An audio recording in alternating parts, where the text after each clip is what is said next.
In today's session there are some new families and we all welcome them, and I will try to address all the congregations in English.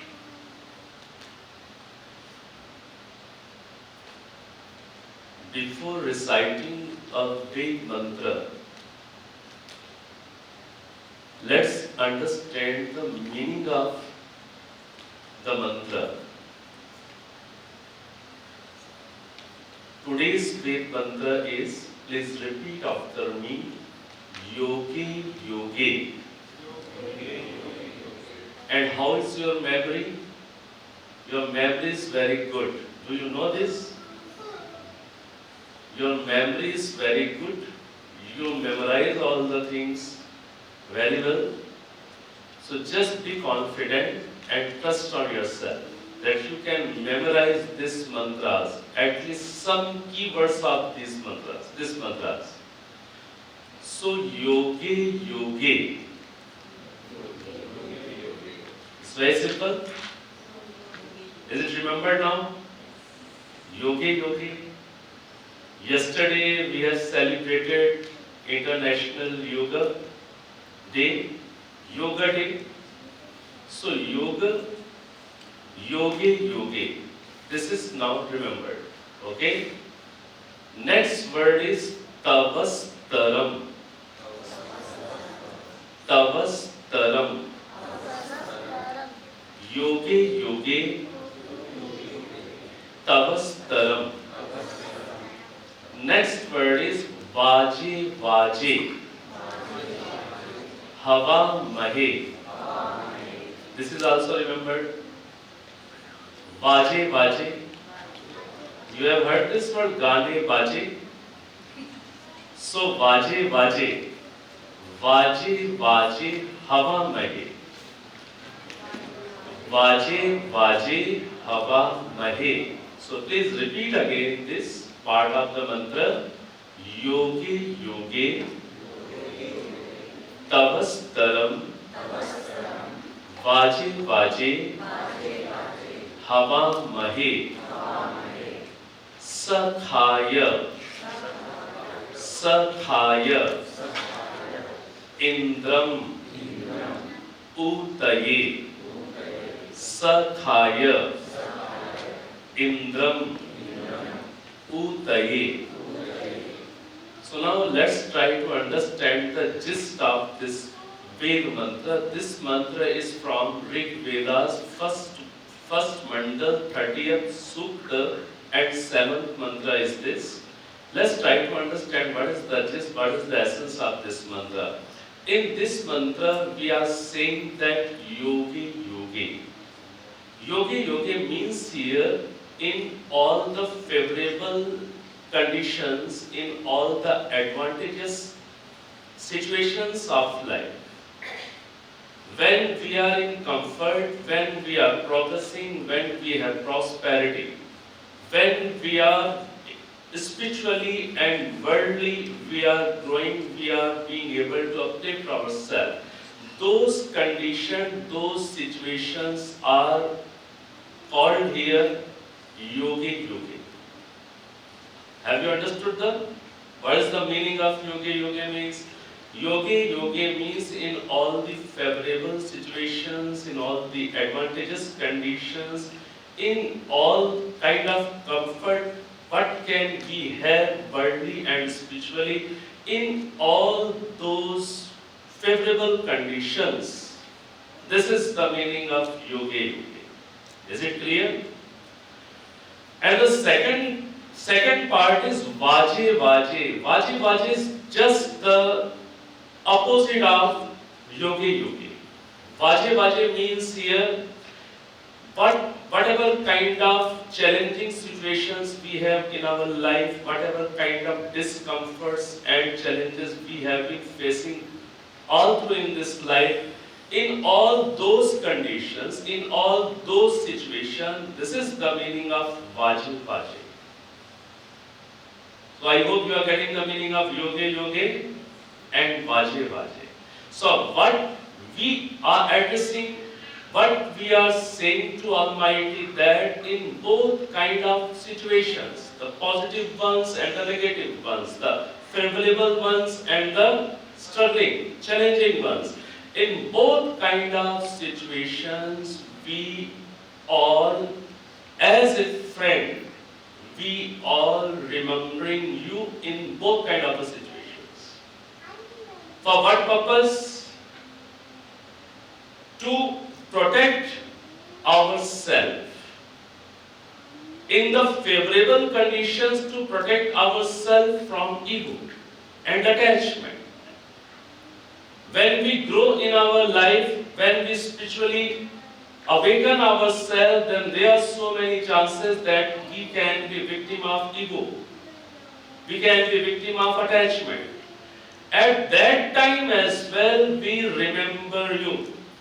That all is given by you. Because of you, we are being able to do whatever achievements we have. So at that favorable condition also, we remember you to get protected from ego. And vaje, and in the challenging situations, in the struggles, we remember you that we are not alone, you are always with us. When we accept your presence with us and we accept this truth that we are not alone, you are with us, then we don't become victim of any kind of negativity and despair. And with the motivation and enthusiasm, we keep going on in the worldly struggles. Have you understood the meaning? Are you getting the gist of this mantra? In both kind of situations, positive, negative, favorable, unfavorable, we remember you. In the first part, to protect ourselves from ego, and in the second part, to protect ourselves from any kind of sadness or despair, with this understanding that we are not alone, you are always here with us to support us, to help us. Is the meaning of mantra clear? Can I know the name of yours, dear, who is sitting there? The young youth. Manish? Okay, is the meaning clear to you? Okay, and who is the new one for me, that family? What's your good name, sir? Vijay. Vijay. What do you do? Software engineer. From South India? Yes, Chennai. So is the meaning clear to you? Yes. Okay, so welcome to all of you who are new here today. So the meaning is clear that we remember Almighty, the creator of beautiful universe, always in the favorable situation as well as in unfavorable situation, to protect ourselves from ego and to protect ourselves from any kind of negativity or sadness or the mental state of despair. So we remember you always. So when we remember Almighty mostly in favorable conditions or in unfavorable conditions. In favorable or unfavorable? Unfavorable conditions we remember Almighty most. So the mantra is suggesting that we must remember Him in both the conditions. So this is the gist of mantra. So let's recite this mantra in a particular tune of fashion. Please close your eyes gently. Close your eyes gently. Take 2-3 deep breaths with mindfulness.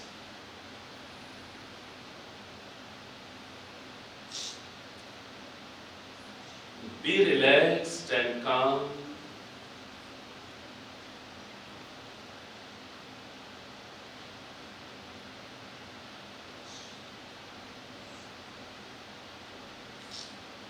Sensing your breath.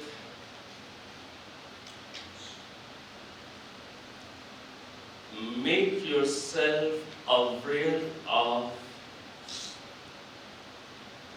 presence of Almighty, who is giver of this breath, giver of this life. Just make yourself aware of this holy presence along with the breath.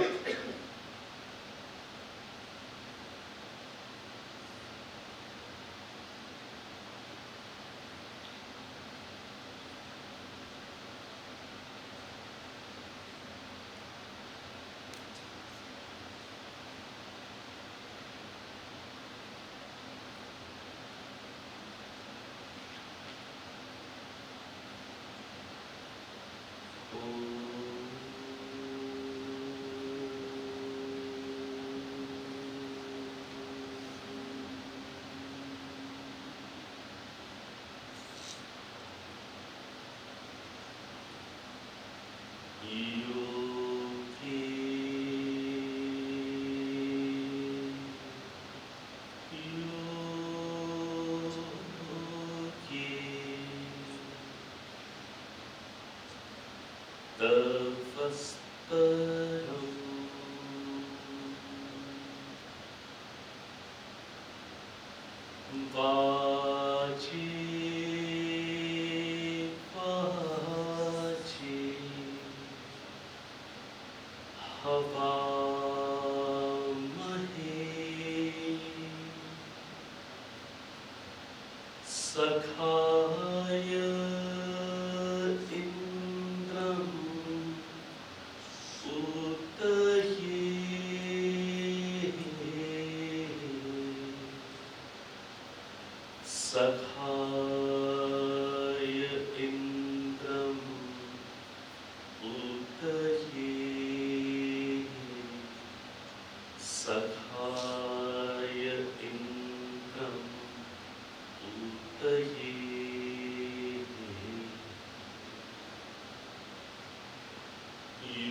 Now you can open your eyes.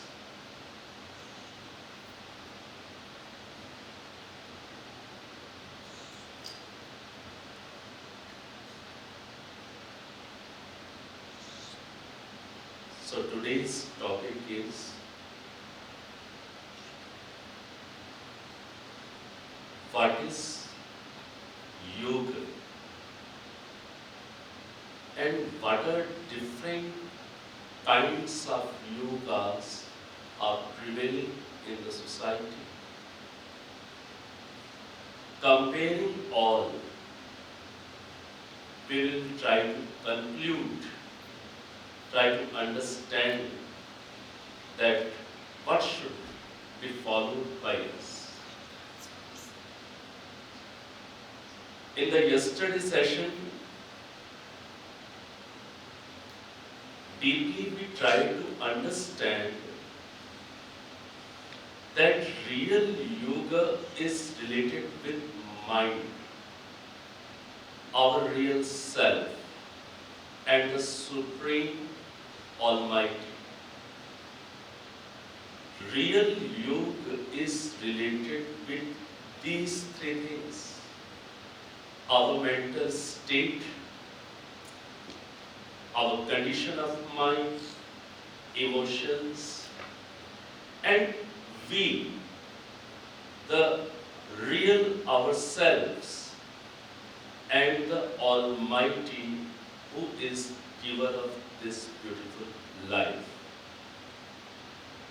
So yesterday, in detail with some examples, we have understood that real yoga is related with these three things. You have been also practicing yoga, and in the field of yoga, you may have heard some names of or kinds of different yogas, like Jnana Yoga. My pronunciation may be a little bit different from you.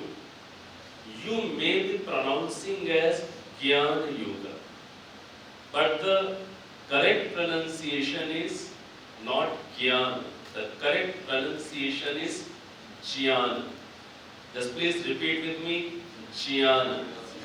This is the correct pronunciation. So you may have heard about Jnana Yoga, Karma Yoga, Bhakti Yoga, Raj Yoga, Ashtanga Yoga, Mantra Yoga, Hatha Yoga. These kind of different names you may have been heard. So, hearing several kinds of yoga in this way, sometimes people get confused.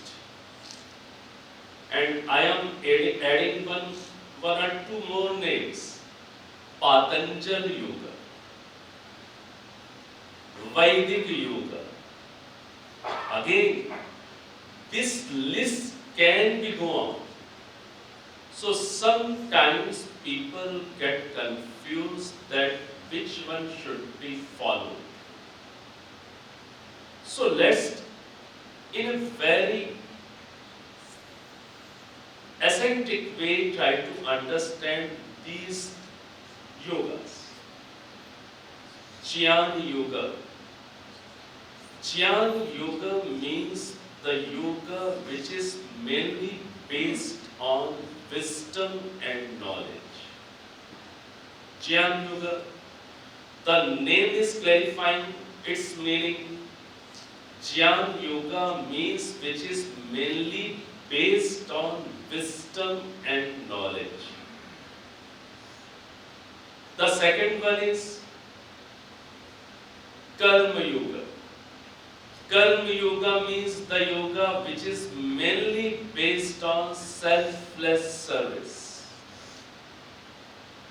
without getting attached with the worldly fruits of our actions.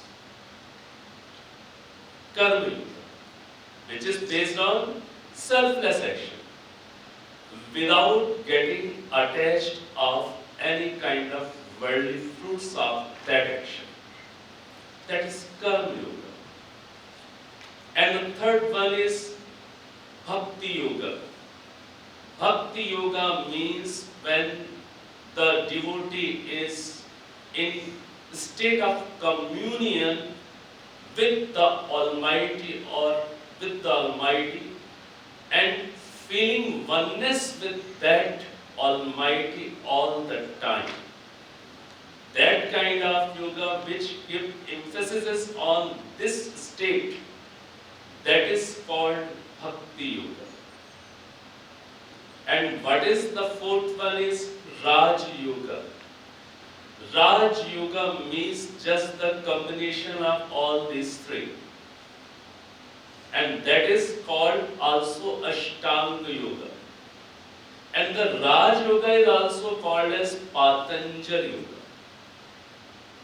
Is it clear? So now, being an intellectual, try to decide yourself. Can something be achieved only by knowledge or wisdom? That we have wisdom that we should go to the temple.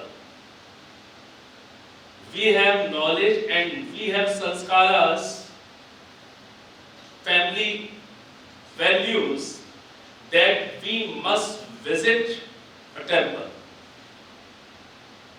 With this understanding, with this knowledge, with this wisdom, can we visit temple?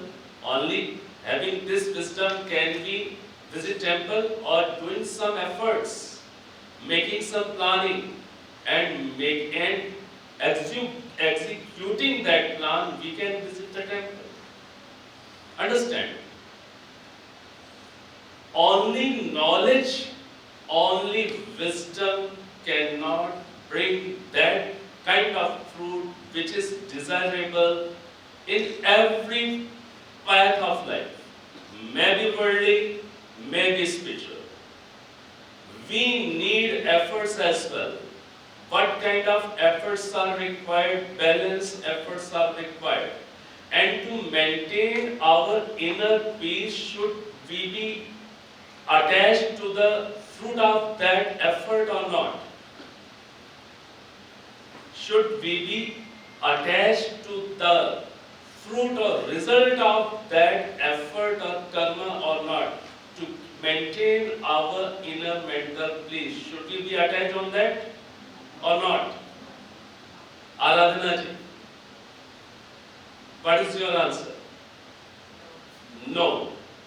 For the sake of our mental peace, we must not be attached on the fruits. But efforts are required or not? Execution is required or not? Required. And what is Bhakti Yoga? That we must have dedication, we must have devotion, we must have faith, we must have inner Shraddha to that goal which we want to achieve. Can we execute the plans wholeheartedly with all the efforts, without having dedication and faith in our heart? Can we execute the plans properly? Can we have perseverance facing all kind of challenges? Can we just maintain that momentum to reach that goal? Is it possible without faith and dedication?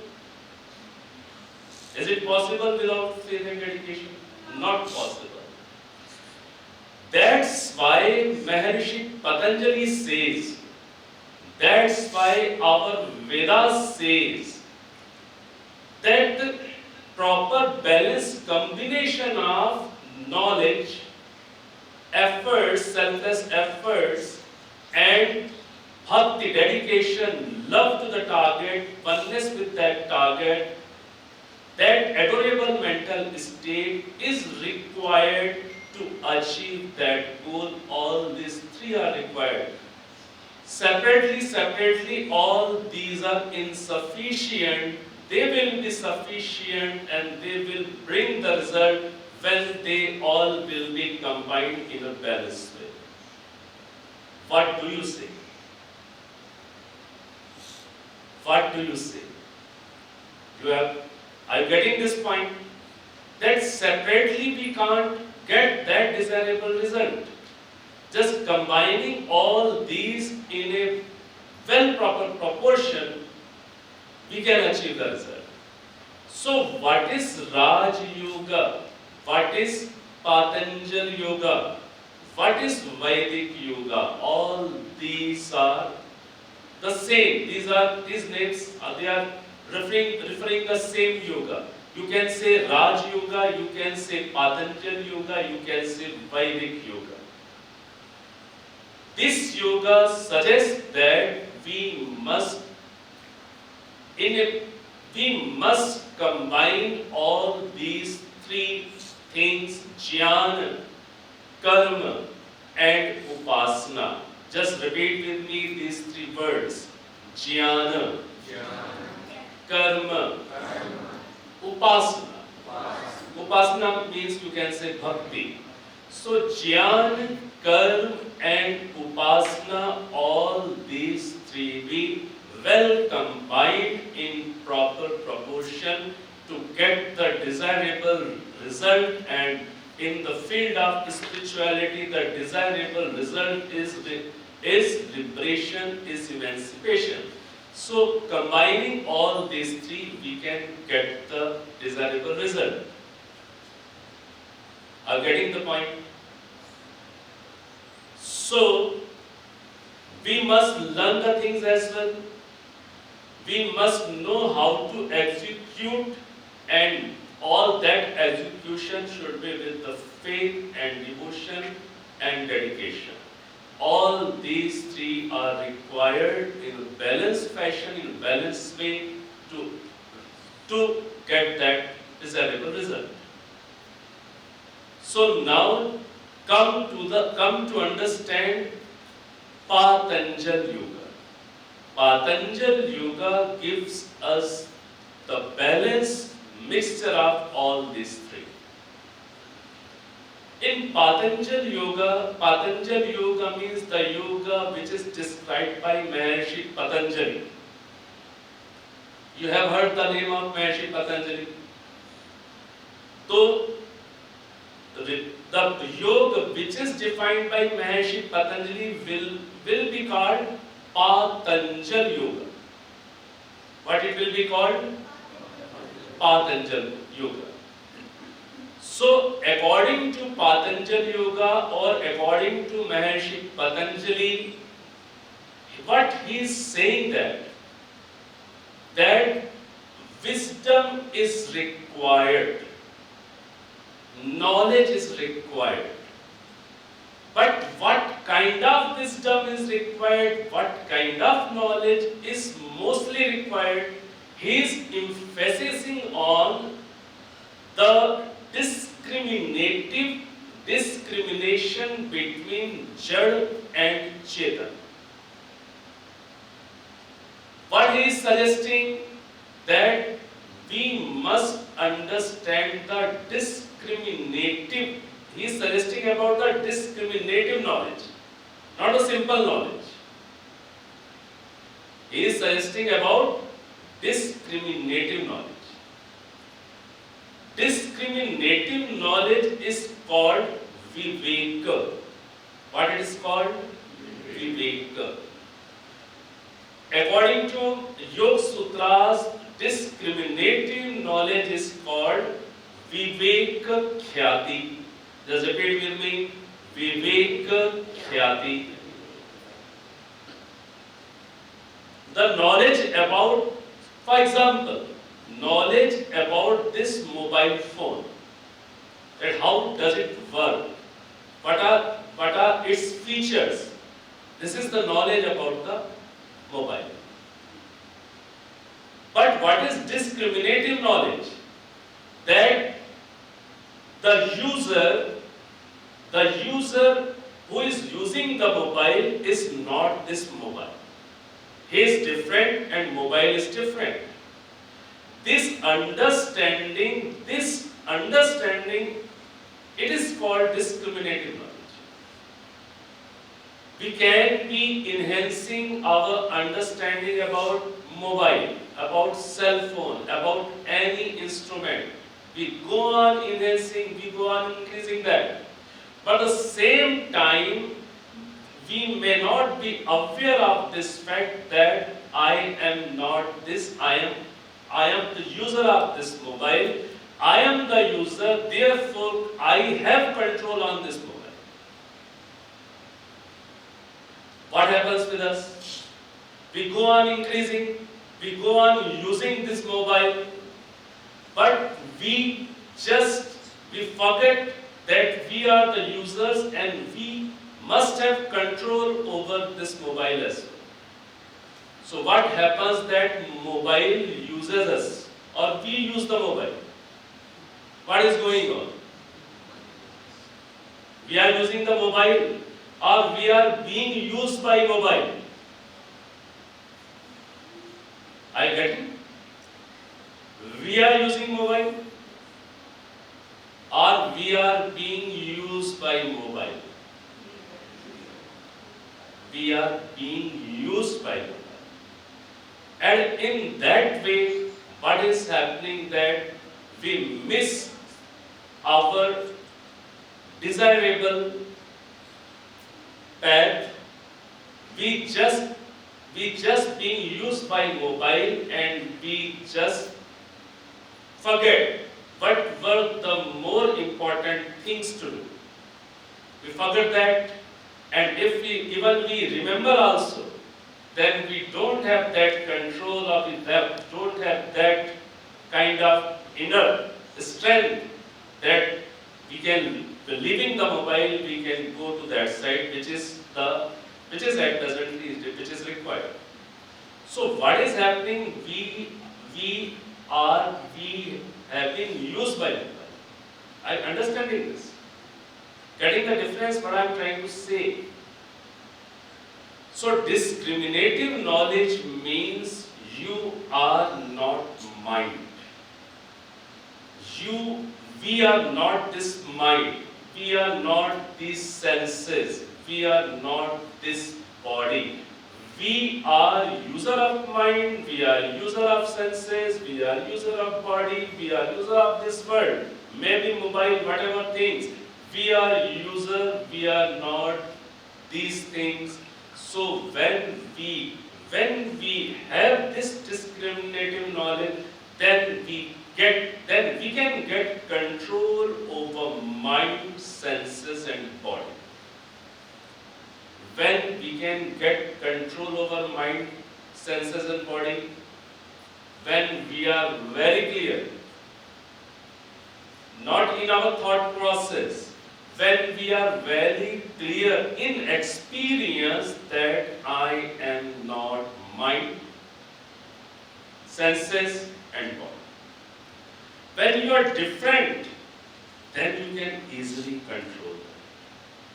When you are in the feeling of, experience of difference, separation, then you can easily control them. Are you getting this point?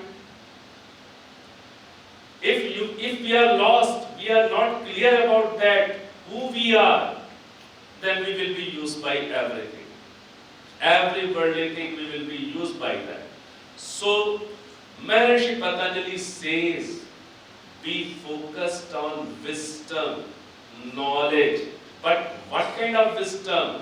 What kind of knowledge? There is no end of knowledge.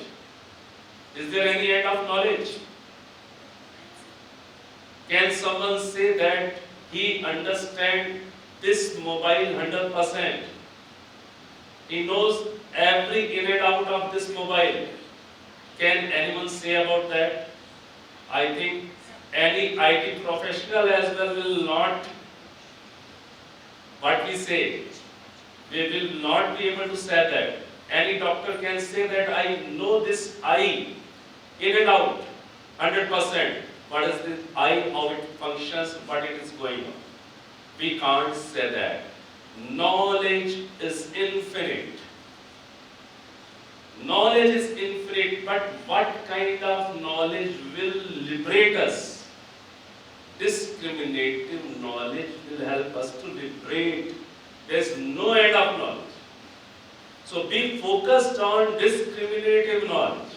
And that knowledge is called Vivek Khyati according to Maharishi Patanjali. What is the name of discriminative knowledge is? Vivek Khyati. So have you heard about this word before, Vivek Khyati?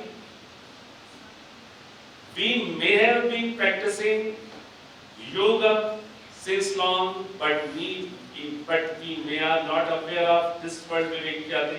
So to understand real yoga of Patanjali, we must study Yoga Darshan and Yoga Sutras, And in the yesterday's session, we have very clearly understood that the physical exercises or breathing exercises, these are not that kind of yoga which is suggested from the Vedic tradition, from the tradition of rishis.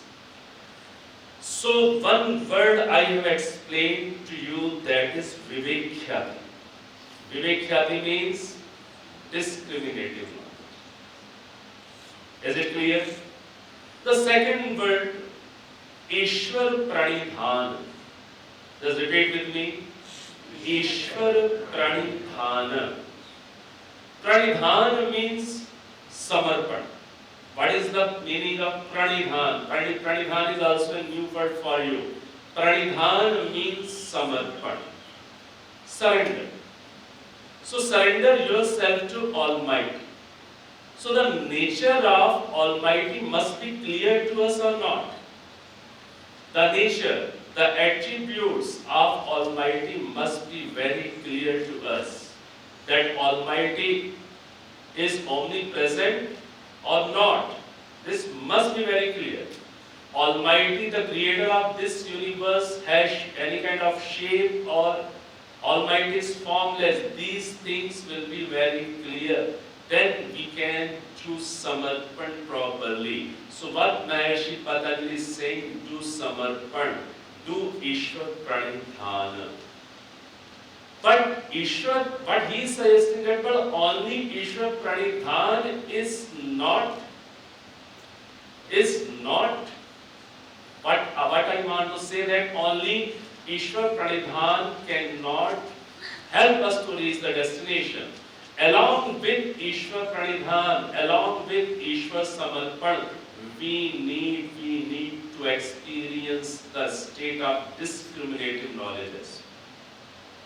Getting the point? And what again he is saying, the third thing is saying that practice Kriya Yoga. What is saying? Practice Kriya Yoga. In this word, what he is suggesting, that serve the society selflessly. Serve the society selflessly. And without getting attached of the result of the actions, continue serving the society. When we serve the society, then there we will be required to observe austerity or not. Austerity means tap. We must bear the duality. People will praise you, people may appreciate you, or people may do some kind of lecturing, whatever. So we must have the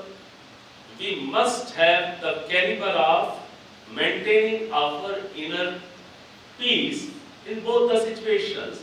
People are supporting or people are not supporting. To serve the society, we must have that mental caliber.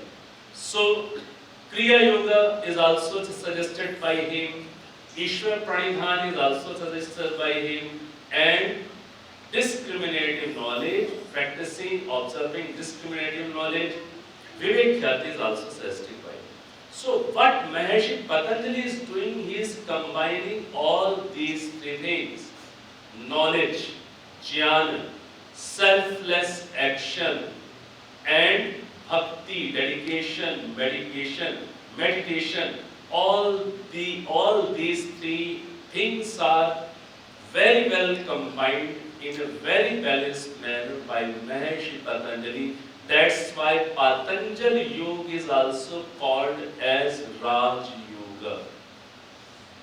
Patanjali Yoga is also called as Raj Yoga, also called as Vedic Yoga, because it is following the Vedic tradition. So time is, Vishwaji, so many things are there. Hopefully you are getting what I am trying to make you understand about these yogas. So whatever we have discussed till now, do you have any questions? So you are most welcome to ask any question you have. Any question?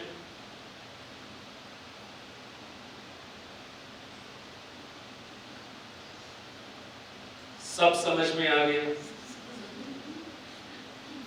कि कुछ समझ में नहीं आया? लता जी, सब समझ में आ गया। सब समझ में आ गया मतलब मेरी इंग्लिश काम कर गई।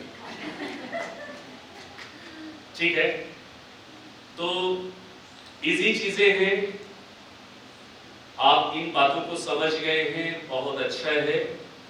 अब हमें लाइफ में क्या करना है? हमें लाइफ में बैलेंस लाना है। In the yesterday session, we understood that the most precious virtue is balancing, not only honesty, nothing else. The the most desired virtue to get success is balancing. You may have heard about so many times that people say, oh, that guy is very honest, very good guy, but he is not getting success in his life. Have you heard about it? Have you? Okay, these kind of things.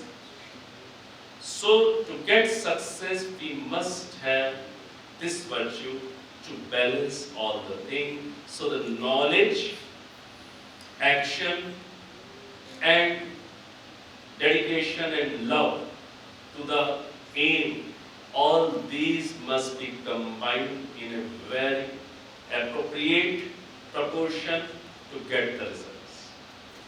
So, try to enhance your knowledge about Patanjali Yoga. Try to go through the Yoga Sutras. There are 4 chapters, so I don't want to now open the next chapter for 1 hour. So tomorrow we will be conducting one evening session. Monday. Tomorrow is Monday. So what will be the time, Kishorji? 7:30 we will begin, and around 7:30 to 9.